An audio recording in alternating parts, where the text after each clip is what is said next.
certainement brillamment dit par Delphine, donc j'arrive un peu comme un cheveu sous la soupe, mais notamment parce que j'étais à l'Assemblée, qu'on essaie justement de faire tourner la parole dans les interventions, qui avait donc une proposition de loi sur laquelle on est deux, un homme et une femme à intervenir, et donc c'était moi qui devais intervenir là, donc je m'excuse, je suis absolument mortifiée, et puis d'autant que j'aurais vraiment aimé entendre les interventions précédentes, mais je pense qu'on en reparlera, et à l'occasion de ce type de débat, c'est intéressant d'avoir ce genre d'échange. Je vais du coup intervenir rapidement peut-être sur l'expérience, et puis en répondant de but en blanc, je pense qu'à la question qui a été posée, qui est un peu une évidence, mais c'est bien de le rappeler que, moi, de mon expérience, la lutte a bien un genre, un sexe, et c'est tant mieux parce que ça révèle la capacité de mobilisation de tous les secteurs de la société, des femmes,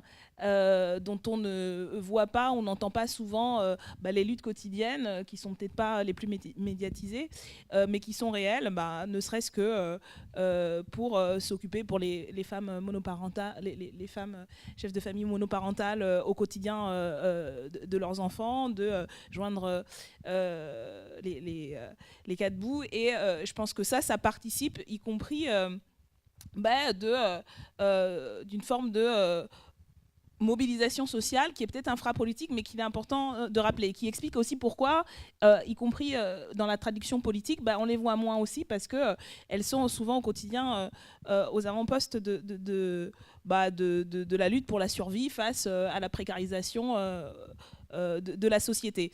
Donc ça c'est du fait, c'était dit, des structures patriarcales qui font peser la double peine sur les femmes.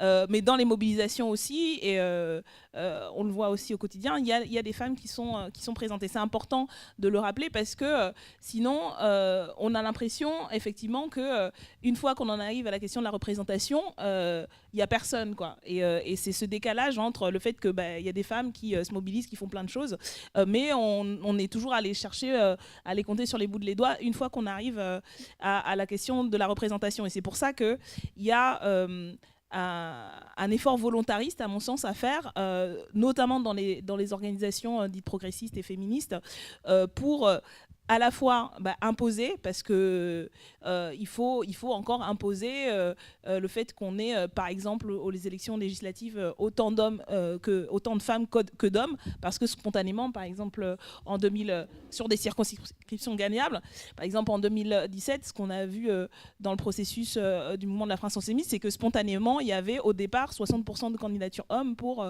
40% de femmes, et donc il y avait aussi besoin, par exemple au niveau de la commission nationale, de dire va falloir peut-être faire en sorte de trouver, on veut absolument avoir la parité, ce qui fait quand même qu'on est, alors au niveau du groupe parlementaire, on n'est pas la parité parfaite, puisqu'on est 17 et 7 femmes.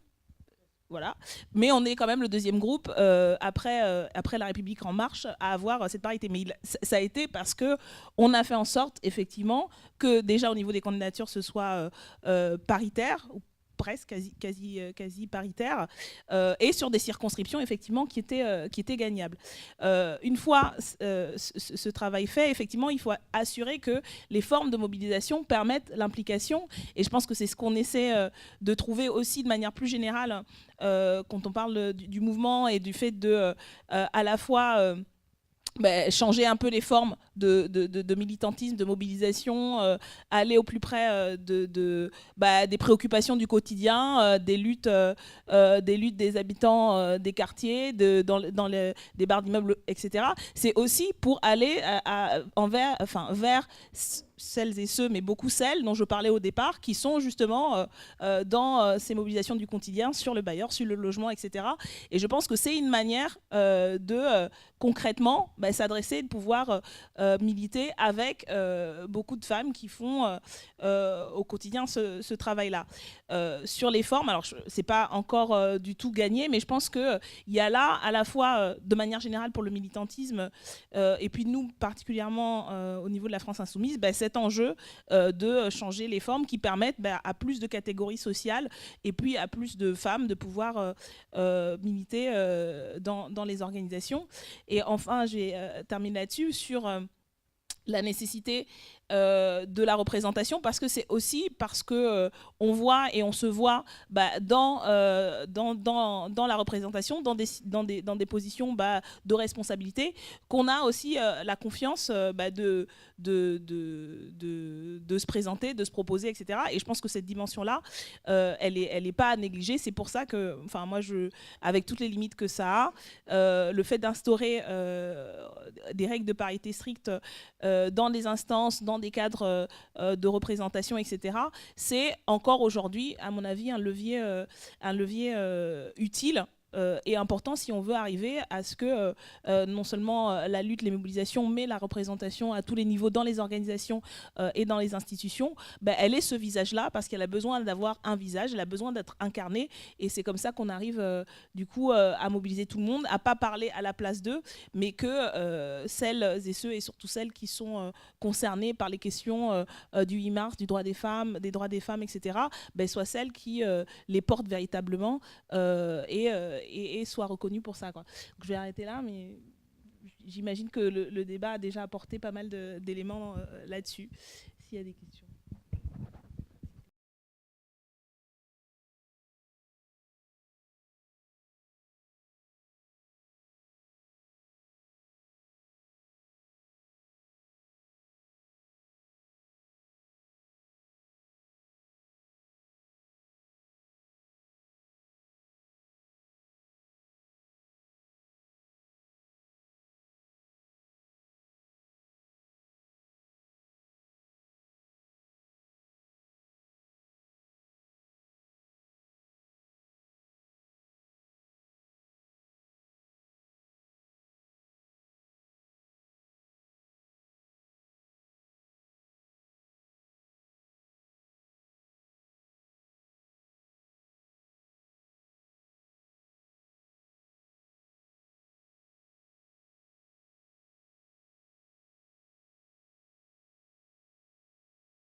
Comme sur le viol conjugal que j'évoque avec mes élèves de CM2, par exemple.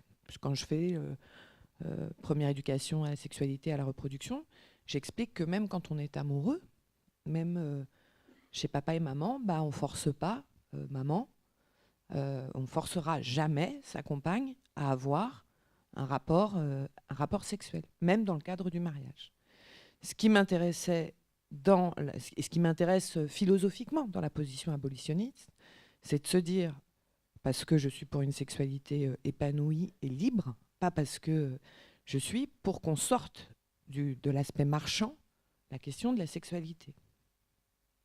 Et je trouve que c'est intéressant que des petits garçons soient éduqués en se disant que la sexualité n'est pas quelque chose qui s'achète. On n'achète pas le corps d'une femme. Et c'est Clémentine Autain qui le dit assez bien. Je pense qu'on arrivera à une vraie liberté sexuelle quand le corps des femmes ne sera plus un enjeu. Tu le disais, la prostitution, elle est aussi dans le mariage. Notre autonomie financière, notre capacité à pouvoir gagner notre vie. Aujourd'hui, les femmes sont les premières à demander le divorce. Elles sont majoritaires à le demander. C'est bien que c'est parce qu'on a gagné une forme d'autonomie, et encore même si on gagne moins, mais en tout cas suffisante pour dire non, je ne suis pas obligée de rester mariée, je ne suis pas obligée, en tout cas, la sexualité ne fait pas partie d'un deal. Parce que bon, le patriarcat, le premier lieu du patriarcat, c'est aussi le couple, hein, la famille. Donc voilà quelle est notre position. Après, sur l'abolition de la prostitution, nous, on avait exigé, mais des moyens phénoménaux. J'ai discuté avec des délégués aux droits des femmes qui sont sous la responsabilité des préfets, si je ne m'abuse, dans les départements. Je sais plus, il y en a une qui me disait qu'elle avait 20 000 € à l'année pour lutter contre la prostitution dans son département. Ou 30 000. Qu'est-ce que vous faites avec ça? Quand il faut aider des femmes à sortir de tout ça, en termes de suivi psychologique, en termes de retour à l'emploi, de qualification, c'est extrêmement compliqué. De déconstruction aussi. Parce que, j'exclus bien évidemment, et puis on avait cette position aussi, on a cette position par rapport à la question de la traite, parce qu'on sait qu'aujourd'hui 80% de la prostitution en France est liée à la traite. Et qu'à un moment, même si 20%, non mais tout veut tomber, tout tombe, tout. Si 20% des femmes disent délibérément choisir de vendre leur corps parce qu'elles le souhaitent, je considère, décidément, nous on s'intéresse aux 80%. Voilà. Parce qu'à un moment, moi, mon engagement dans la vie en tant que femme, il a des répercussions pas seulement sur moi-même, sur l'ensemble des femmes qui composent la société dans laquelle je vis. Donc je ne pense pas je ne dis pas que c'est de l'égoïsme, parce que j'entends le discours de ces femmes qui disent « bah oui, moi je veux pouvoir, je considère que mon corps m'appartient et que je peux en disposer comme je veux, et pourquoi pas le vendre, je vends bien, voilà c'est le discours, je vends bien ma force de travail, mes bras quand je suis caissière, pourquoi je ne vendrais pas mon vagin ?» Voilà. Il y en a qui le disent comme ça et qui le revendiquent. Voilà. Donc bon, nous on est plutôt sur cette position. Donc alors après, tu as raison. Voilà, la loi aujourd'hui pénalise le client. Moi, ça m'intéresse d'expliquer aux petits garçons que bah non. Et puis en plus, tu vas avoir une amende. Globalement, il n'y a pas eu tant d'amendes que ça. Il y a des cours qui ont l'air d'être mis en place un peu sous le modèle canadien, mais qu'il faut développer à mort, comme sur les violences faites aux femmes. C'est-à-dire des groupes de parole d'hommes, parce qu'à un moment, il faut aussi soigner les bonhommes. Je veux dire, voilà, clairement. Mais on est loin d'avoir les moyens suffisants pour réellement lutter contre le système prostitutionnel. C'est pour ça que je dis plus système prostitutionnel que prostitution. C'est un système pour moi économique, marchand. Et donc, voilà, la loi ne suffit pas. Il y a besoin aussi que ça passe dans les esprits, ça traverse. Alors tu parlais d'Hubertine Auclair. Pour rebondir, le centre Hubertine Auclair qui a été créé par la région Île-de-France fait un travail par exemple formidable de déconstruction sur les manuels scolaires, la place des femmes dans les manuels scolaires. Mais vous allez halluciner, prenez les problèmes de maths, moi je fais ça avec mes élèves, on prend les problèmes, on regarde ce que fait l'homme, il est toujours dehors en bagnole, jardinier, maman elle est à la maison, elle fait de la cuisine, on lui demande combien de farine elle va utiliser, pendant que papa on va demander combien de litres d'essence il met dans le carburateur. Bon, dans le réservoir. Tu me cherches. Non mais alors, donc qu'est-ce que je ferais? J'en rêve, donc j'émascule tout le monde. Non. Je blague. Non, mais évidemment, tout le monde attend ça. Oh, une femme présidente, mais quelle catastrophe. On se souvient. Pourtant, bon, même si c'est pas forcément ma copine, mais on a bien vu les femmes politiques qui ont essayé, que ce soit voilà, ce qu'elles se sont pris dans la figure. Alors déjà, je vous avoue que, pour le coup, en tant qu'insoumise, je ne conçois pas la prise du pouvoir sans une prise de pouvoir collectif, tous ensemble. Certes, il y aura des porte-drapeaux, on en a un qui parle beaucoup, qui parfois n'est pas toujours taxé d'être le plus grand féministe de la Terre, mais il l'est en fait, hein, Mélenchon, il ne faut pas croire. Il est beaucoup plus intellectuellement qu'on peut... Bon, après, il a son côté latin, il le dit lui-même, voilà. Mais intellectuellement, il l'est. Non, j'ai dit ça, c'est pas péjoratif quand je dis ça. Vraiment, sinon, j'aurais pas milité pour ce bonhomme depuis 15 ans bientôt. Mais il n'est pas tout seul à prendre le pouvoir. Voilà. Pas tout seul, on le voit à l'Assemblée. Hein. Moi, je suis extrêmement fière des femmes députées que nous avons. Mais aussi des hommes. C'est-à-dire que je pense que cette bataille-là, c'est pas une bataille que nous devons porter uniquement, nous, femmes. Merkel, Thatcher sont des femmes. Parisot est une femme toujours. Thatcher l'est plus, par chance. Et pour le coup, je rejoins les supporters de Liverpool, je crois, qui avaient chanté, quand elle est morte, dans le stade, ils avaient chanté Bitch is dead. Voilà. Mais très très fort, c'était très beau. Non, mais je blague pas, c'est-à-dire que je pense que c'est quelque chose qu'on doit porter tous ensemble. Et je pense que ça passera d'autant plus dans la société que ce sera porté aussi par les hommes. Alors pas pour se donner bonne conscience, pour dire mais regardez, parce qu'on les a vus nous débarquer dans les réunions, les féministes, les mecs, des fois c'est souvent ceux qui ont le plus de trucs à régler, donc c'est un peu compliqué. Et souvent ceux qui ont l'air aussi les plus machos comme ça, c'est pas forcément les moins féministes. Donc faut se méfier. Mais en tout cas, j'aspire, voilà, puisque donc tu disais, donc présidente, c'est 2000, je sais pas, moi, j'arrive plus à compter à force. Donc d'ici là, nous serons tous féministes. La France insoumise sera féministe jusqu'au bout des ongles, je l'espère. Et une des premières mesures, non, ce sera le volet éducatif, voilà. Je pense que d'abord, ce sera les moyens donnés à ça. Les ABCD de l'égalité n'ont jamais été au bout. Ça a été un petit pet de mouche. Donc, il va falloir travailler à mort les questions éducatives. Je pense qu'il nous faut à nouveau un grand service public de l'édition de manuels scolaires. Il faut casser le monopole quasi exclusif du privé aujourd'hui. Ce qui évitera aussi qu'on ait de la littérature enfantine, le dictionnaire des filles, le dictionnaire des garçons. Et j'en arrive à la vision essentialiste. Et après, je termine. Est-ce que l'essentialisme est incompatible avec le marxisme et le matérialisme, c'est ça ?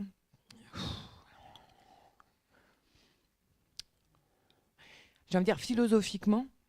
Après, pour moi, oui. Après, je ne dis pas... Je connais des féministes essentialistes qui mènent un boulot de dingue. Mais après, je fais partie, par mon école de pensée politique, que... il y a un discours dominant, il y a une déconstruction à faire, et que on est intellectuellement embarqué. Voilà. Quand elle dit, Simone de Beauvoir, on ne naît pas femme, on le devient. Alors certes, il n'y a que moi qui peux porter le bébé que je porte actuellement. J'ai des hormones voilà, qui ne sont pas les mêmes que mon voisin, et tant mieux. Et encore, faudrait que tu lises ce que fait la... Béatrice Preciado, mais qui s'appelle plus Béatrice maintenant, elle s'appelle... Paul.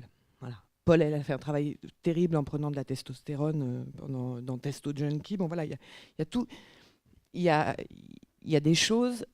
En tout cas, je pense que voilà, on est construite d'abord par la pensée. Je pense que nous sommes des êtres avant tout de pensée, avant d'être des êtres physiques, et que ce n'est pas le physique qui induit une action, c'est notre construction sociale, notre construction intellectuelle. Donc, ce qui me fait souvent peur, c'est qu'en fait, on finit par nous dire « Ah oui, mais là-dedans, vous êtes plus doués, vous seriez meilleurs pour faire ça. » C'est ce qui fait que tu as des délégations qui sont données aux femmes, tu vois, dans les ministères, on va leur donner la santé, la petite enfance, parce qu'elles sont plus douées pour le faire. Après, je ne dis pas qu'une femme qui est ministre de la Défense, elle est forcément progressiste. Donc, mais je pense réellement qu'il faut s'attacher à déconstruire tout ce qui nous construit, mais qui nous a construit, moi, en tant que prolo, qui m'a interdit mentalement d'aspirer à certaines choses parce que je me disais que je venais d'une classe sociale qui n'avait pas le droit de le faire, ce qui peut interdire à certaines personnes de franchir le cap d'un certain nombre de choses. Donc c'est plus ça, tu vois, qui m'intéresse dans la pensée non essentialiste. Je ne sais pas si j'ai répondu.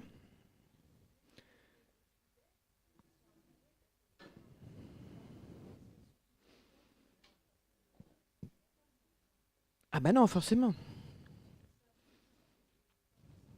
Mais c'est pour ça que la question de la pensée, de la construction. Hello, beauté. Alors voilà, je l'appelle beauté. Déjà, pof, tu te mets une baffe, tu déconstruis. Pourquoi la renvoyer? Non mais c'est pour vous dire, hein, Bon, elle est... Non mais en même temps, elle est magnifique. Voilà. Et on va pas se mentir. Ça va? Bonsoir, vous avez la parole. Alors, tu vas avoir la parole. Alors, on a vachement débattu. Tu sais pas ce qui a été dit, c'est terrible, ma chérie. Bah écoute, j'ai fait un peu d'intersectionnel, mais tu peux peut-être nous en remettre une petite couche. On va peut-être prendre des questions ou laisser le